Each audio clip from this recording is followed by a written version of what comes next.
ಪ್ರಿಯ ಸಹೋದರ ಸಹೋದರರೇ, ನಿಮ್ಮೆಲ್ಲರಿಗೆ ನನ್ನ ಹೃತ್ಪೂರ್ವಕವಾದ ವಂದನೆಗಳು. ಇವತ್ತಿನ ದಿವಸ ಲೋಕ 19:1-10 ಇರ್ತಕ್ಕಂಥ ಒಂದು ಉಪಮಾನವನ್ನು ಹೇಳಲು ಬಯಸುತ್ತೇನೆ. ಏನಂದ್ರೆ, ಜಕಾನ್ ಎಂಬ ಮನುಷ್ಯನು ದೇವರನ್ನು ನೋಡಲು ಅಪೇಕ್ಷಿಸಿ ಓಡಿ ಬರುತ್ತಾನೆ. ಆದರೆ ಅವನು ತುಂಬಾ ಜನರ ಬೀಡಿದ್ದಿನ ಸಲುವಾಗಿ ಆತನು ಗಿಡ್ಡನಾಗಿರ್ತಾನೆ. ಆ ಬೀಡಿನ ಮಧ್ಯದಲ್ಲಿ ಕರ್ತನ ನೋಡಲು ಆಗಲಿಲ್ಲ. ಅವಾಗ ಅದೇ ಮಾರ್ಗದಲ್ಲಿ ಆಲದ ಮರ ಒಂದಿರುತ್ತೆ. ಆ ಆಲದ ಮರದ ಮೇಲೆ ಹತ್ತಿ ಹೋಗಿ ಕುಳಿತುಕೊಂಡು ದೇವರನ್ನು ನೋಡುತ್ತಾನೆ.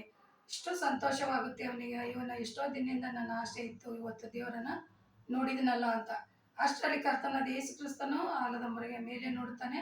ನೋಡಿದ ಕೂಡಲೇ, ಜಕ್ಕನೇ, ತಟ್ಟನೆ ಇಳಿದು ಬಾ ಅಂತೇಳಿ ಆತನಿಗೆ ಕರೀತಾರೆ. ಕರೆದ ಕೂಡಲೇ, ಇವತ್ತು ನಾನು ನಿನ್ನ ಮನೆಯಲ್ಲಿ ಇಳ್ಕೊಳ್ಬೇಕು ಅಂದಾಗ, ಸರಿ ಅಂತೇಳಿ ಅವರಿಬ್ರು ಅವ್ರ ಮನೆಗೆ ಹೋಗ್ತಾರೆ. ಆ ಕಡೆ ಅವ್ರು ಹೋದ ಕೂಡಲೇ ಇಲ್ಲಿರುವ ಜನರೆಲ್ಲರೂ ಗುಣಗುಟ್ಟುತ್ತಾ ಇರ್ತಾರೆ, ಏನು ಯೇಸು ಸ್ವಾಮಿ ಆತನ ಪವಿತ್ರನಾಗಿ ಇಂಥ ಪಾಪಿ ಮನೆಗೆ ಹೋಗ್ತಾನಲ್ಲ ಅಂತ. ಆಗಿನ ಕಾಲದಲ್ಲಿ ತುಂಬಾ ಜನರು ನೀತಿವಂತರಾಗಿದ್ರು. ಕೆಲವರು ಯಾರ್ಯಾರು ಅನೀತಿವಂತರು, ತಪ್ಪು ಕೆಲಸ ಮಾಡ್ತಿದ್ರು, ಹಾಗೂ ಮೋಸ ಮಾಡಿ ಹಣ ದೋಚ್ಕೋತಿರಿ ಅಂತವ್ರ ಜೊತೆಗೆ ಅವ್ರು ಜಾಸ್ತಿ ಮಾತಾಡ್ತಿರಲಿಲ್ಲ, ಅವ್ರ ಸಾಹಸ ಬಳಸ್ತಿರಲಿಲ್ಲ. ಅದಕ್ಕಾಗಿ ಜಕಾಯನು ಒಬ್ಬ ಟ್ಯಾಕ್ಸ್ ಆಫೀಸರ್ ಇರ್ತಾನೆ. ತುಂಬಾ ಜನರಿಂದ ಅವನ ಹಣವನ್ನು ವಸೂಲಿ ಮಾಡಿರ್ತಾನೆ. ಅದಕ್ಕಾಗಿ ಅವರು ಆತನನ್ನು ಕೆಟ್ಟವನೆಂದು ತಿಳ್ಕೊಳ್ತಾರೆ.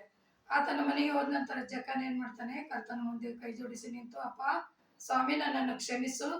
ನಾನು ಇಲ್ಲಿಯವರೆಗೆ ಟ್ಯಾಕ್ಸ್ ವಸೂಲಿ ಮಾಡುವಾಗ ಅನ್ಯಾಯವಾಗಿ ಯಾರಿಂದರಾದ ಏನಾದರೂ ತೆಗೆದುಕೊಂಡಾದ್ರೆ 4 ಭಾಗ ತಿರುಗಿ ವಾಪಸ್ ಕೊಡುತ್ತೇನೆ, ಹಾಗೂ ನನ್ನ ಆಸ್ತಿಯಲ್ಲಿ ಅರ್ಧ ಭಾಗವನ್ನ ಬಡ ಬಗ್ಗರಿಗೆ ಕೊಟ್ಟು ಸಹಾಯ ಮಾಡುತ್ತೇನೆ ಅಂತ ಹೇಳ್ತಾನೆ. ಅದೇ ಗಳಿಗೆ ಈ ಮಾತು ಕೇಳಿದಂತ ಯೇಸು ಕ್ರಿಸ್ತರು ಹೇಳ್ತಾರೆ, ಸರಿ, ನಾನು ಕೇಳೋದಕ್ಕಿಂತ ಮೊದಲೇ ನೀನೇ ಒಪ್ಪಿಕೊಂಡು ನಿನ್ನ ಎಲ್ಲ ತಪ್ಪುಗಳನ್ನು ಅರಿಕೆ ಮಾಡಿದೆ. ನಿನ್ಗೆ ಬಹಳ ಸಂತೋಷವಾಯಿತು ನನಗೆ. ಅದಕ್ಕೆ ಇವತ್ತಿನಿಂದ ಈ ಮನೆಗೆ ರಕ್ಷಣೆ ಆಯಿತು, ಈ ಮನೆ ಉದ್ಧಾರವಾಯಿತು ಅಂತೇಳಿ ದೇವರ ಆಶೀರ್ವಾದ ಮಾಡ್ತಾರೆ. ಹಾಗೂ ದೇವರೇನು ಹೇಳ್ತಂದ್ರೆ, ನೀನು ಕೂಡ ಅಬ್ರಾಹ್ಮನ ವಂಶಕನಲ್ಲವೇ ಅಂದ್ರೆ, ಅಬ್ರಾಹ್ಮನ ವಂಶದವರು ನಾವೆಲ್ಲ. ಅದಕ್ಕಾಗಿ ದೇವರು, ನೀನು ಕೂಡ ಅಬ್ರಾಹ್ಮನ ವಂಶಕನಲ್ಲವೇ ಅಂತ ಹೇಳ್ತಾರೆ.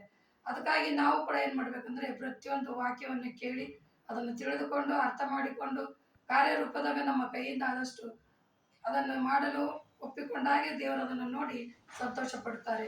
ಉದಾಹರಣವಾಗಿ 2 ತಿಮೋತಿ 4:17 ಹೇಳ್ತದಂದ್ರೆ, ಆದರೆ ಕರ್ತನು ನನ್ನ ಬಳಿಯಲ್ಲಿ ನಿಂತು ನನ್ನನ್ನು ಬಲಪಡಿಸಿ, ನಾನು ಸಾರಲ್ಪಡುವ ಎಲ್ಲ ಸಂದೇಶಗಳನ್ನು ಎಲ್ಲ ಜನರು ಗ್ರಹಿಸಿಕೊಳ್ಳುವಂತೆ, ಅನ್ಯ ಜನರು ಕೇಳುವಂತೆ ಮಾಡಿದನು, ಹಾಗೂ ಸಿಂಹಗಳ ಬಾಯಿಂದ ಬಿಡಿಸಿ ತಪ್ಪಿಸಿದನು ಅಂತ ವಾಕ್ಯ ಹೇಳ್ತದ. ಅದರ ಪ್ರಕಾರ ನಾವೇನ್ ಮಾಡ್ತೀವಿ ಅಂದ್ರೆ, ಹೀಗೆ ವಾಕ್ಯ ಈ ಕಡೆ ಕೇಳಿ ಈ ಕಡೆ ಬಿಡದ ಹಾಗೆ ಅದರ ಸಾರಾಂಶ ಏನಂತ ತಿಳಿದುಕೊಂಡು ನಾವು ಆ ಸತ್ಯವೇದವನ್ನು ಹೇಳಿದ ರೆಫರೆನ್ಸ್ ನೋಡಿ ಓದಿ ಗ್ರಹಿಸಿಕೊಂಡು ಅದರಂತೆ ನಡೆಯೋ ಹಾಗೆ ಪ್ರಯತ್ನ ಮಾಡಿರಿ ಅಂತೇಳಿ ಕರ್ತನಲ್ಲಿ ಬೇಡ್ತೇನೆ. ಪ್ರಾರ್ಥನೆ ಮಾಡವ.